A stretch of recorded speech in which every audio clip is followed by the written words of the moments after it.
Hello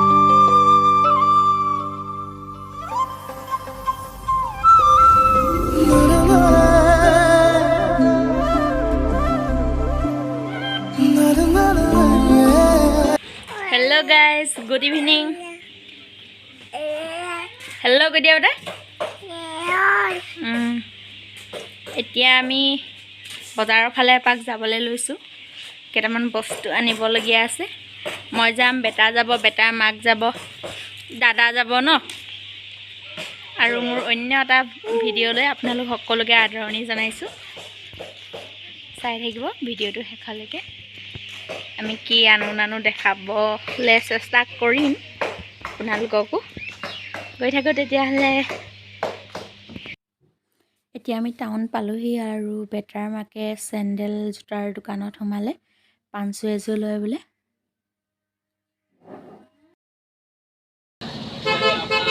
আই গৈ দিয়া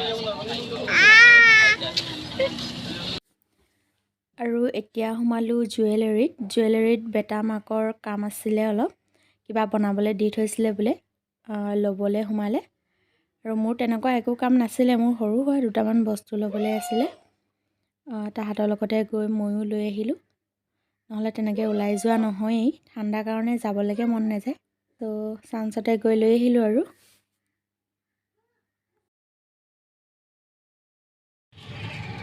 এতিয়া আমি ঘৰলৈ উভতিলো অকণমান দেৰিয়ে হ'ল যোৱাই দেৰি বাৰু জলফাইকেইটা মই ভালকৈ ধুই ৰ'দত দি দিছোঁ আৰু এইখিনি শুকোৱাৰ পাছত অকণমান সৰু সৰুকৈ কাটি ল'ম তাৰপাছত নিমখত দি দিম চাই থাকিব ভিডিঅ'টো শেষলৈকে কেনেকৈ মই বনাওঁ আচাৰখিনি আৰু ৰ'দত শুকুৱাই থোৱা জলফাইখিনি মই এনেকৈ কাটি দিলোঁ আৰু গুটিটো এনেকৈ থৈ দিছোঁ আৰু এইখিনি এতিয়া এটা কণ্টেইনাৰত নিমখ দি ৰাখি দিম অকণমান কোমল হোৱালৈকে আৰু এতিয়া মই এইখিনি এনেকৈ কণ্টেইনাৰটোত নিমখ দি ৰাখি দিম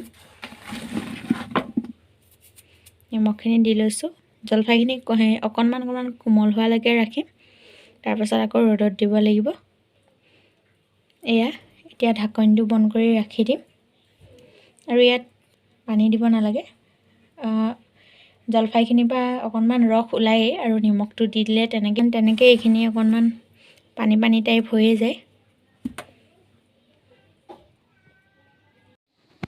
এয়া জলফাইখিনি দুদিন শুকুৱাওঁতে বহুত ধুনীয়াকৈ শুকাই গৈছে আৰু এতিয়া মই এইখিনি আচাৰৰ কাৰণে ৰেডি কৰি দিম এয়া কেৰাহীটো পাতি দিলোঁ মই আৰু মছলা কি দিওঁ সেইবিলাক মই দি থাকোঁতে দেখাই যাম কেৰাহীটো অকণমান গৰম হোৱাৰ লগে লগে ইয়াত দি দিম মিঠাতেলখিনি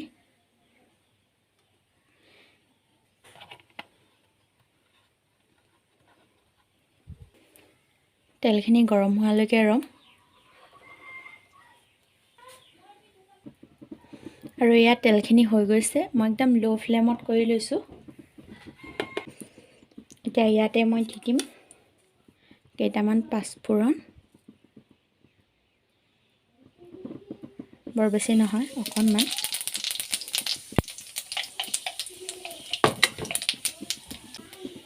আৰু কেইটামান শুকান জলকীয়াকেইটা মই গোটাকেই দিছোঁ মাত্ৰ দুটামান জলকীয়া ভাঙি দিছোঁ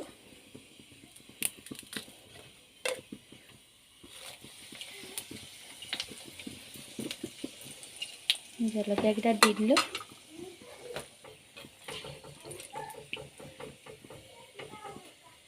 আৰু এতিয়া ইয়াতে দিম জলফাইখিনি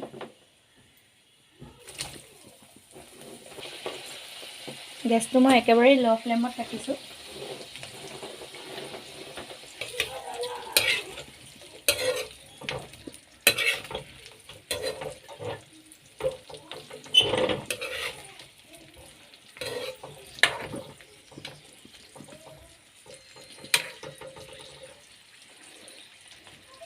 আৰু এতিয়া দিম মছলাখিনি ইয়াত মই সব মিক্স কৰি লৈছোঁ জিৰা ধনিয়া আৰু চফু দুটামান ইয়াতে দি দিছিলোঁ তেল আপোনালোকে তেলতো দিব পাৰে সৰিয়হ মই এক্সট্ৰাকৈ থৈছোঁ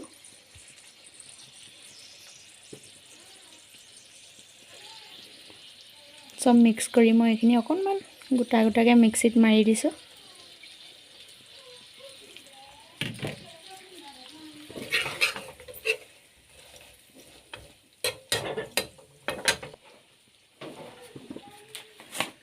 আৰু ইয়াতে দিম অকণমান ৰেড চিলি পাউডাৰ কালাৰটোৰ কাৰণে।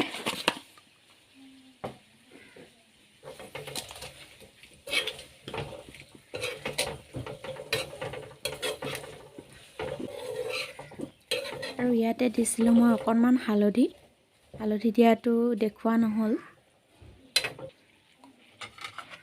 আৰু মছলা মই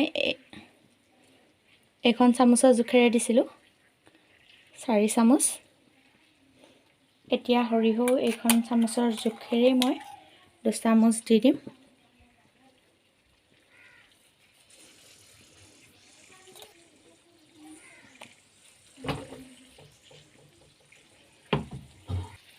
আৰু এইখিনি এতিয়া এনেকৈ অকণমান টাইম লৰাই থাকিম যেতিয়ালৈকে গোন্ধ নেৰে। মছলাখিনি বহুত ধুনীয়া গোন্ধ এৰিছে। আচলতে আচাৰ সকলোৱে বেলেগ বেলেগ ধৰণেও বনাব পাৰে, মই এনেকৈ বনাইছোঁ। এতিয়া এইখিনি হৈ গৈছে। এতিয়া মই এখন গামলাত ৰাখি দিম ঠাণ্ডা হ'বলৈ কাৰণে। গৰমে গৰমে ভৰালে আচাৰটো সোনকালে বেয়া হৈ যায়। আৰু আপোনালোকে বিচাৰিলে ভিনেগাৰ দি থ'ব পাৰে, বহুত দিনলৈ ভালে থাকে। মোৰ ওচৰত নাছিলে কাৰণে মই দিয়া নাই। এতিয়া মই এইখিনি এনেকৈ খোলাকৈ অকণমান সময় ৰাখি দিম ঠাণ্ডা হোৱালৈকে, তাৰ পাছতহে বটলত ভৰাম।